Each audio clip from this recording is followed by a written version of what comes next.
आप सच में एक समझदार माता पिता हैं, अगर आप एक जिम्मेदार माता पिता हैं, तो ये वीडियो आपके लिए है। आगे के 3-4 मिनट अगर आपने इसको ठीक से फॉलो किया और जो मैं बात बता रहा हूँ उसको सच में अप्लाई किया, तो आप देखिएगा आपकी और आपके बच्चों की ज़िंदगी कितनी अच्छी हो जाएगी। आज आपके सामने लेकर आया हूँ बच्चों से रिलेटेड 3 बहुत बड़ी समस्या।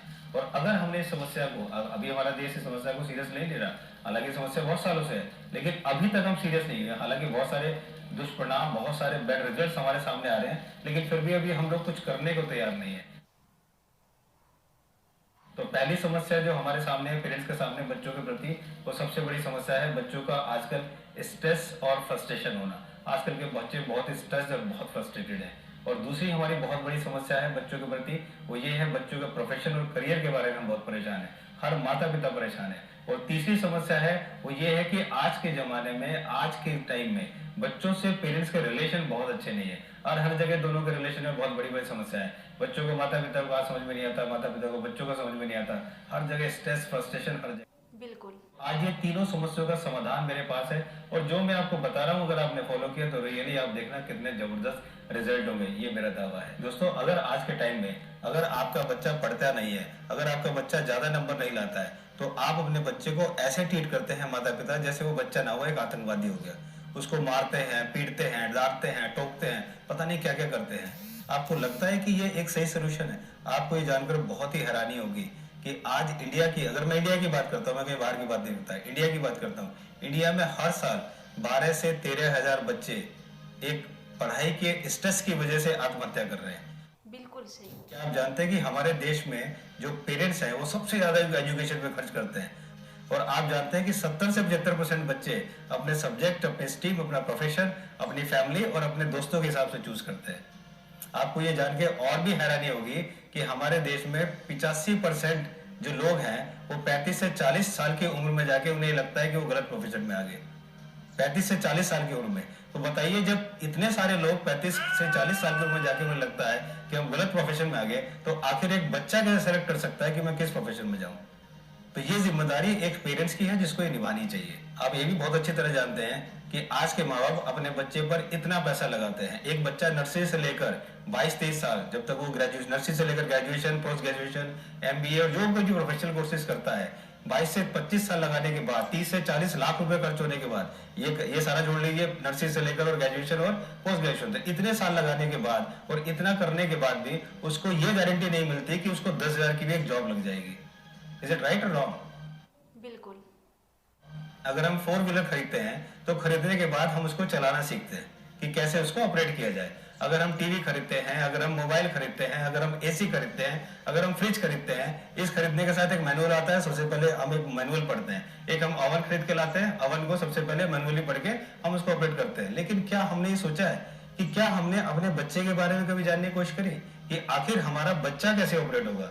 हम अपने बच्चे, अब आप ये सोचेंगे कि बच्चा तो मशीनरी नहीं है, टेक्नोलॉजी नहीं है, लेकिन मैं आपको बताना चाहता हूँ कि इस दुनिया में जो भी चीज है, हर चीज एक टेक्नोलॉजी है और हमें उस टेक्नोलॉजी को सीखना है। जिस दिन हम उस टेक्नोलॉजी को सीख गए, उस दिन हम अपने आप को बहुत बड़ा सक्सेसफुल बना लेंगे। वैसे तो हर माँ बाप अपने बच्चे के बारे में दावा करता है कि मैं अपने बच्चे को बहुत प्यार करता हूँ, मैं अपने बच्चे के लिए ये करता हूँ, मैं अपने बच्चे के लिए वो करता हूँ। लेकिन अगर आप सच में अपने बच्चे को प्यार करते हैं तो मैं आपसे कुछ पूछता हूँ, जरा बताइए आपको अपने बच्चे के बारे में पता है कि नहीं है?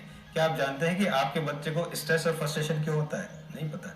क्या आप जानते हैं कि आपके बच्चे के अंदर एक नहीं, अगर आप किसी का बच्चा पढ़ा लिखा नहीं है, बहुत नंबर ज्यादा नहीं लाया, तो आपको लगता है कि वो पढ़ा लिखा नहीं है, वो स्मार्ट नहीं है। लेकिन आप जानते हैं कि हर बच्चे में भगवान एक टैलेंट देके भेजा है जिसको हम गॉड गिफ्टेड टैलेंट बोलते हैं, और हर बच्चे के अंदर 8 मल्टीपल इंटेलिजेंस होता है। क्या आप जानते हैं उस चीज को? क्या आप जानते हैं कि आपके बच्चे का जो लर्निंग पैटर्न है वो क्या है? लर्निंग पैटर्न 3 तरह के होते हैं, एक ऑडिटरी होता है, एक विजुअल होता है और एक किनेस्थेटिक होता है। अगर ये पैटर्न से ही अगर हम बच्चे को पढ़ाएं तो उस बच्चे के 20 से 25% मार्क्स ज्यादा आ जाएंगे।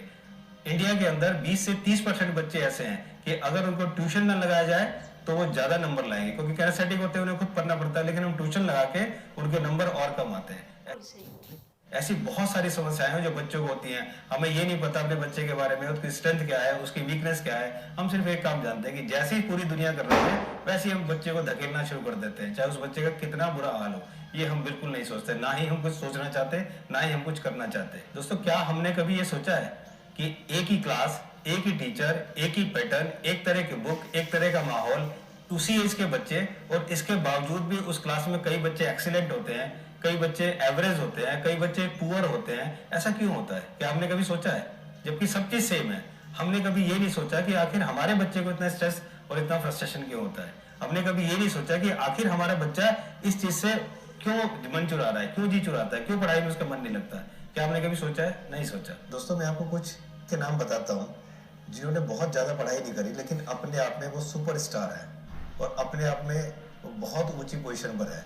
इनमें सबसे पहले नाम मैं बताता हूँ आपको, धीरू भाई अंबानी, जो रिलायंस इंडस्ट्रीज के मालिक हैं। उनकी एजुकेशन 12th पास है। कैलाश कटकर जो कि क्विक हिल टेक के फाउंडर हैं, उनकी एजुकेशन 12th पास है। रितेश अग्रवाल जो कि ओयो रूम्स के फाउंडर हैं, उनकी एजुकेशन 12th पास है। राहुल यादव हाउसिंग.com के फाउंडर, जो कि बीटेक ड्रॉप आउट है। कुणाल शाह जो कि फ्री चार्ज के फाउंडर हैं, वो MBA ड्रॉप आउट है। इसके अलावा Azhar Iqbal IIT Delhi BTech drop out. Krishnesh Arora tech security के founder, he is only 12th class pass. इसके अलावा भी बहुत सारे लोग हैं, जैसे स्टीव जॉब जो एप्पल के फाउंडर हैं, वो भी बीटेक ड्रॉप आउट है। बिल गेट्स जो माइक्रोसॉफ्ट के फाउंडर है, BTech drop out. Michael Dell जो कि डेल टेक्नोलॉजी के फाउंडर है, he is also 12th class pass. Apart from this, the founder of Uber, the founder of Twitter, the founder of WhatsApp and the founder of Facebook, founder of Oracle। तो दोस्तों, इनके अलावा भी हजारों नाम हैं जो मैं आपको बता सकता हूं, जो आपको दे सकता हूं, जिन्होंने बहुत अच्छी क्वालिफिकेशन ली, लेकिन आज वो और सफलता के शिखर पर है। और जानते हैं इसका रीजन क्या है? इसका रीजन ये है कि इन सब लोगों ने अपने अंदर अपने इनबॉर्न क्वालिटी को, अपने इनबॉर्न टैलेंट को पहचाना और उस टैलेंट को ही इन्होंने अपना पैशन बना के उसको प्रोफेशन में कन्वर्ट किया। और यही रीजन है कि आज वो इतने बड़े स्टार हैं, इतने बड़े लोग हैं। तो यही मैं आपको बताना चाहता हूं कि अगर हमने अपने इनबॉर्न क्वालिटी और अपने इनबॉर्न टैलेंट को पहचाना और उसके अकॉर्डिंगली अगर हमने अपने बच्चों को अपनी लाइन दिखाई, उनको लाइन दी, तो देखिए आपके बच्चे क्या कर जाएंगे। अब सबसे बड़ा सवाल दोस्तों ये उठता है कि आखिर हमें कैसे पता चले कि हमारे बच्चे के अंदर इनबॉर्न टैलेंट या गॉड गिफ्टेड टैलेंट क्या है? आखिर हमें कैसे पता लगे? तो अगर हमें आपको ये याद नहीं पता, तो इसका जवाब है DMIT fingerprint test. DMIT stands for dermatoglyphic multiple intelligent test. दोस्तों, ये वो टेस्ट है जो बच्चे के फिंगरप्रिंट से लिया जाता है, और ये टेस्ट हमारे बच्चे का ये बताता है कि बच्चे की स्ट्रेंथ क्या है, बच्चे की वीकनेस क्या है, बच्चे के अंदर कितनी मल्टीपल इंटेलिजेंसीज है, बच्चे की पर्सनैलिटी क्या है, बच्चे को किस सब्जेक्ट्स में जाना चाहिए, बच्चे को किस प्रोफेशन में जाना चाहिए, बच्चे को कौन से स्ट्रीम में जाना चाहिए। ये सारी समस्याओं का समाधान ये टेस्ट है। This globally recognised science of DMIT fingerprint test, ये जो है पूरे विश्व में बहुत से कंट्रीज हैं, मोर देन 160 प्लस कंट्रीज हैं वर्ल्ड में, जो कि इस टेस्ट को यूज करती हैं और उसके हिसाब से अपने जितने भी बच्चे हैं उनको प्रोफेशन में जाने के लिए या उनके करियर सिलेक्शन में बहुत कुछ गाइडेंस इनसे मिलता है। कि जब एक बच्चा माँ के गर्भ में पलता है तो 13 से 21 वीक्स के बीच में उसके ब्रेन का डेवलपमेंट होता है, and during the same period उसके फिंगरप्रिंट्स भी डेवलप होते हैं। यूएस के डॉक्टर्स ने डिस्कवर किया कि कुछ बच्चे जो कि बिना ब्रेन के पैदा हुए, अगर उनको देखा तो जिसके बच्चे के ब्रेन नहीं था उसके फिंगरप्रिंट्स भी नहीं थे। अब मैं आपको ये बताता हूँ कि DMIT टेस्ट करने का प्रोसेस क्या है। सबसे पहले दोस्तों, हम बच्चे का फिंगरप्रिंट स्कैन करते हैं। इस स्कैनिंग प्रोसेस में 10 से 15 मिनट लगते हैं। उसके बाद उस फिंगरप्रिंट को एनालिसिस किया जाता है। इस प्रोसेस में 3 से 4 दिन लगते हैं।